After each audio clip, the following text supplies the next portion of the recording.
حضرات گرامی، جو آیت مبارکہ میں نے تلاوت کی ہے، اس میں اللہ رب العزت نے ارشاد فرمایا والفجر، قسم ہے صبح کے وقت کی، ولیال عشر، اور قسم ہے 10 راتوں کی، والشفع والوتر، اور قسم ہے جفت کی اور قسم ہے طاق کی۔ یہ اللہ رب العزت نے قسمیں کس چیز کی اٹھائی ہیں؟ ذی الحجہ کا مہینہ انتہائی برکتوں والا مہینہ ہے۔ آپ اس سورت کی جو ابتدائی آیات ہیں ان سے اندازہ لگا لیں۔ اللہ رب العزت نے ارشاد فرمایا قسم ہے صبح کی وقت کی۔ یہ فجر کی جو قسم اٹھائی جا رہی ہے، اس پر مفسرین کرام فرماتے ہیں اس سے مراد، ویسے تو اس میں اور بھی اقوال ہیں، جو ایک قول مفسرین کرام نے بیان کیا ہے وہ میں ذکر کر رہا ہوں کہ علماء کرام اس آیت کی تفسیر میں، جیسے تفسیر خزائن العرفان میں بھی ہے، دیگر تفاسیر میں بھی ہے، علماء کرام نے فرمایا اس فجر سے مراد جس کی قسم رب نے اٹھائی یہ یکم ذی الحج کی فجر ہے، یکم ذی الحج کی فجر۔ اور آگے ولیال عشر، اور قسم ہے 10 راتوں کی، اس سے مراد عشرہ ذی الحج ہے۔ ذی الحجہ کا جو پہلا عشرہ ہے اللہ رب العزت نے اس کی قسم اٹھائی۔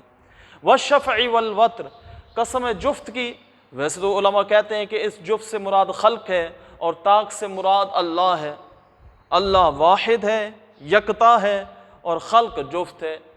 ٹھیک ہے۔ لیکن ایک قول جو اس مہینے کی برکت کے حوالے سے ہے، ذی الحجہ کے برکت کے حوالے سے، وہ یہ ہے کہ والشفع، قسم ہے جفت کی، اس سے مراد 10 ذی الحجہ کا دن ہے، یوم نحر کا دن۔ والشفع والوتر، اور قسم ہے طاق کی، طاق سے مراد عرفہ کا دن، یعنی 9 ذی الحجہ کا دن ہے۔ حضرات گرامی، ویسے تو پورا مہینہ اپنے اندر برکتوں رحمتوں کو سمیٹے ہوئے ہے، لیکن اس مہینے کی جو پہلی 10 راتیں ہیں، ویسے پورا مہینہ ذرا اس پر غور فرمائے کہ اس مہینے میں کچھ ایسی مخصوص عبادات ہیں جو پورے سال میں کسی اور مہینے کو نصیب نہیں ہے، کہ اس مہینے میں حج ادا کیا جاتا ہے، اس مہینے میں عرفہ کا دن ہے، یوم ترویہ 8 ذی الحجہ کا دن ہے، ٹھیک ہے، اس مہینے میں تکبیرات کی جاتی ہیں، اور اس مہینے میں قربانی ہے جس نے ساری رحمتوں اور برکتوں کو سمیٹ رکھا ہے۔ تو ایک جزوی فضیلت تو ہے، اس پر بھی علماء کرام نے فرمایا ہے کہ یہ جو 10 دن ہیں یہ افضل ہیں یا رمضان المبارک کا آخری عشرہ افضل ہے، اس کی بھی تو فضیلت ہے۔ تو اس پر علماء کرام فرماتے ہیں کہ دن کے اعتبار سے ذی الحجہ کے جو پہلے 10 دن ہیں وہ افضل و اعلیٰ ہیں، وہ رمضان کے آخری عشرے سے بھی افضل ہیں، کیونکہ دنوں میں یوم عرفہ کا دن ہے اور حج کے ارکان ہیں، ٹھیک ہے، نحر قربانی کا دن آ جاتا ہے۔ لیکن اگر ہم راتوں کو دیکھیں تو راتوں کے اعتبار سے جو ماہ رمضان کا آخری عشرہ ہے اس کو فضیلت ہے جزوی، کیونکہ اس میں شب قدر ہے۔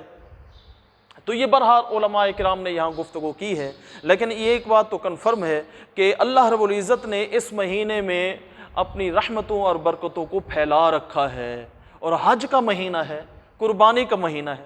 پھر اس کی جو پہلی 10 راتیں ہیں اس کی اپنی فضیلت ہے، اس کی اپنی شان ہے۔ ولیال عشر،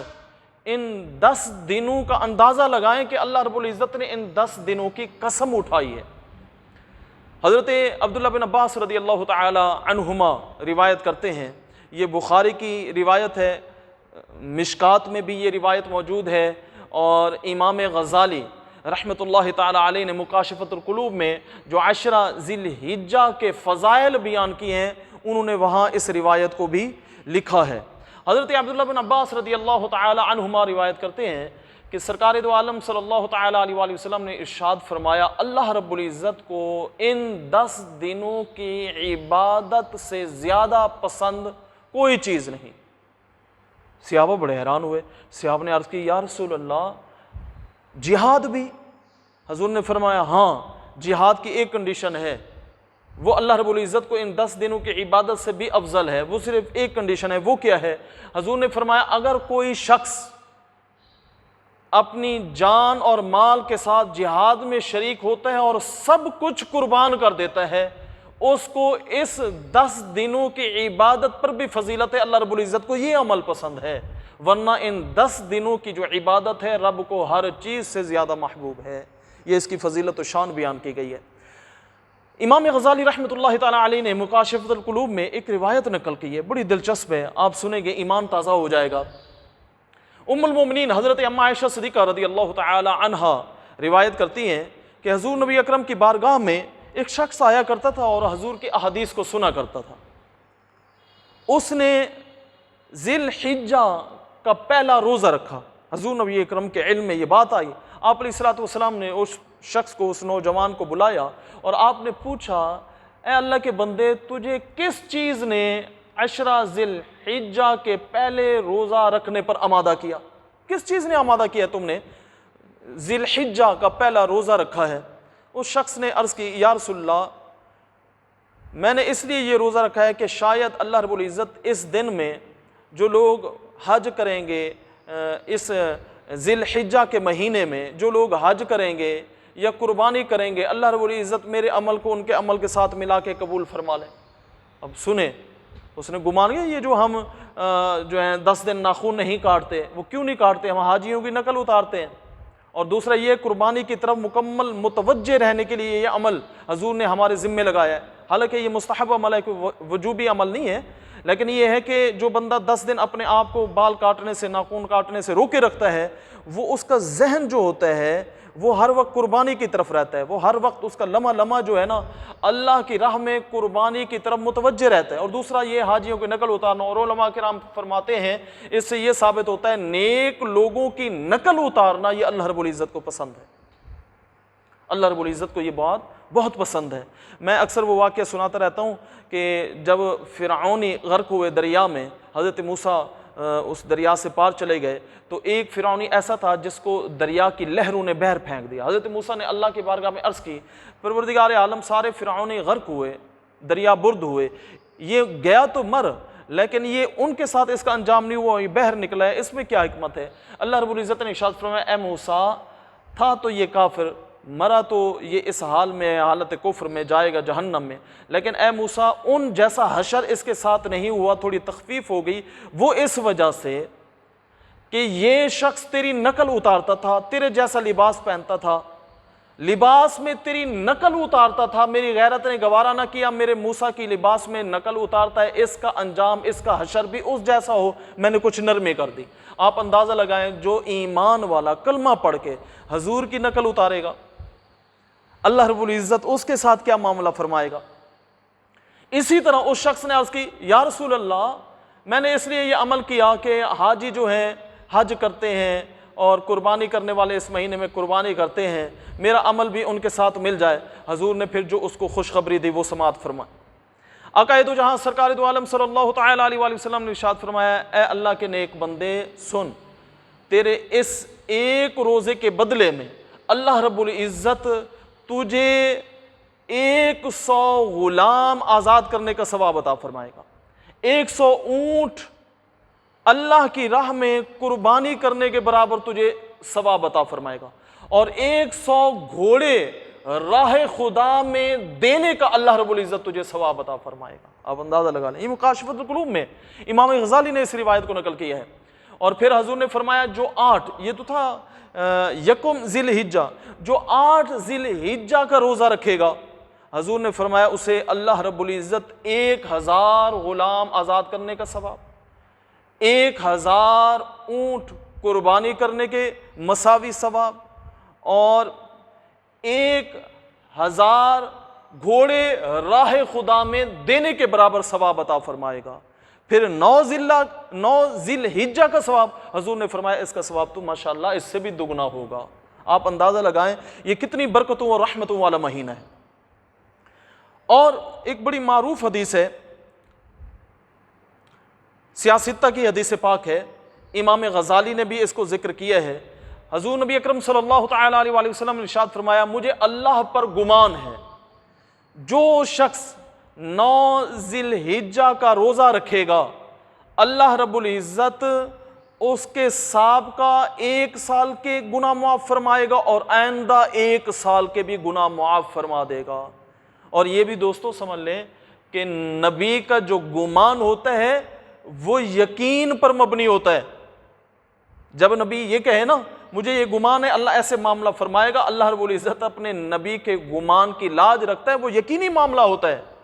مطلب کیا نکلا؟ جو 9 ذی الحجہ کا روزہ رکھے گا اللہ رب العزت اس کے سابقہ 1 سال کے گناہ بھی معاف فرما دے گا اور آئندہ 1 سال کے بھی گناہ معاف فرما دے گا. ایک اور روایت میں آتا ہے جو شخص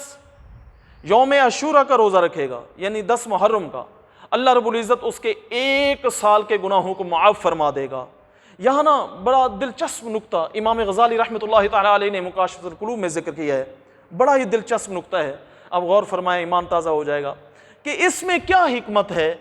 کہ اگر 9 ذی الحجہ کا روزہ رکھیں تو 2 سال کے گناہ معاف، اور یوم عاشور کا روزہ رکھیں تو 1 سال کے گناہ معاف. تو آپ نے اس میں امام غزالی نے اس میں 2 حکمتیں ذکر کی ہیں.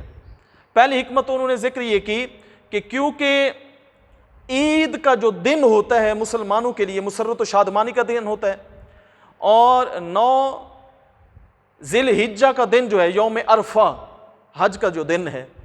یہ 2 عیدوں کے درمیان ہے.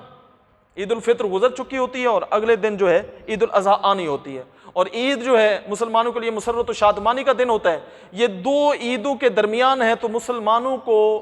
ان 2 عیدوں کی برکت یوں نصیب ہوتی ہے کہ جو بندہ یوم عرفہ یعنی 9 ذی الحجہ کا روزہ رکھتا ہے اللہ رب العزت 1 سال سابقہ اور 1 سال آنے والے جتنے گناہ ہوتے ہیں معاف فرما دیتا ہے. اور یوم عاشور امام غزالی نے لکھا ہے